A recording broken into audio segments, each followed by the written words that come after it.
25-variant 43-masala. Xo'p.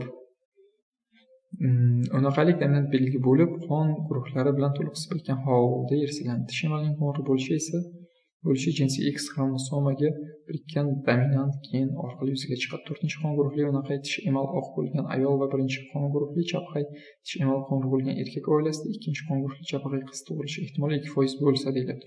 Xo'p, mana bunday bellash kiritib olamiz avval. Ana endi e'tibor bering. Hozir biz ayolni oq tish emalga ega ekanligini bilamiz, erkakni qo'ng'ir tish ega ekanligini bilamiz. Bundan tashqari erkakning 1-qon guruhli va chapaqay ekanligini bilamiz. Ayolning esa 4-qon guruhli ekanligini bilamiz. Va ayol o'naqay. Lekin ayolda dominant gen mana bu A geni bilan birga birikkadimi yo B geni bilan birga birikadimi? Bu biz uchun sal savolchalik narsa. Buni biz qanday aniqlab olishimiz mumkin? E'tibor bering, ushbu oilada 2-qon guruhli chapaqay qiz, 2-qon guruhli chapaqay qiz. Chapaqay bo'lish uchun onasidan kichkina e ni olish kerak. Xo'p, bu 2-qon guruh deyapti. Demak, onasidan a ni olish kerak. Onasidan a ni kichkina e chani olish kerak. To'g'rimi? O'sha paytda 2-qon guruhli chapaqay bo'lishi mumkin va buning tug'ilish ehtimoli 2% ni tashkil qilyapti. 2% qachon bo'ladi? Bu Krassingover natijasida hosil bo'lgan bo'lsa. Crossoverlarda esa, demak, hozir katta A ning tagida katta E turadi. B ning tagida esa, demak, kichkina E.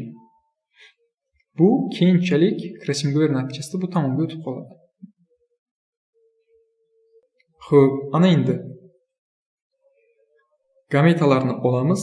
Bizda so'ralayotgan narsa ushbu oilada unaqay tishi qo'ng'ir 3-qon guruhli qizlarning tug'ilish ehtimolini aniqlang. Xo'p, mana bitta shunaqa bor ekan. Crossoverlar demak jami 8%, no crossoverlar esa 92% ni tashkil qiladi. Crossoverlar 4 ta, shuning uchun 4 tadan bittasi aynan bizga so'ralayotgan belgiga ega. Shuning uchun 1/4 ko'paytirilgan 8 2% ni tashkil qilyapti. Keyingisi 2-qon guruhli tishi oq o'g'illarning tug'ilish ehtimoli. Demak, bitta no crossoverlar ichidan, bitta crossoverlar ichidan bo'lyapti. Shuning uchun mana 4 ta no crossover bormi? 1/4 ko'paytirilgan 92. Buni crossoverlar ichidagi qo'shyapmiz. Mana crossoverlar ichida bitta. Shuning uchun 1/4 ko'paytirilgan 8, jami 25%. Keyingisi 2-qon guruhli chapaqay farzandlar. Xo'p, mana ikkovi ham demak crossoverlar orasida. Shuning uchun 2/4 ko'paytirilgan 8, 4% ekan. Keyingisi qizlarning necha foizi 3-qon guruhli hisoblanadi? Xo'p, e'tibor beringlar. Demak, o'g'il bolalarni hisoblamaymiz, faqat qizlar. Demak, no crossover ikkita qiz ichida bittasi bor va crossover ikkita qizlardan bittasi bo'lyapti. Shuning uchun 1/2 ko'paytirilgan 92 bu mana no crossover ichidagi qo'shyapmiz 1/2 ko'paytirilgan 8. Bu crossover ichidagi qiz jami 50% ekan. Keyingisi 2-qon guruhli unaqay tish qo'ng'ir farzandlarning foizi.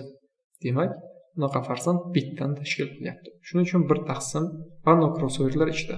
Shuning uchun 1/4 ko'paytirilgan 92 ga 23% ekan.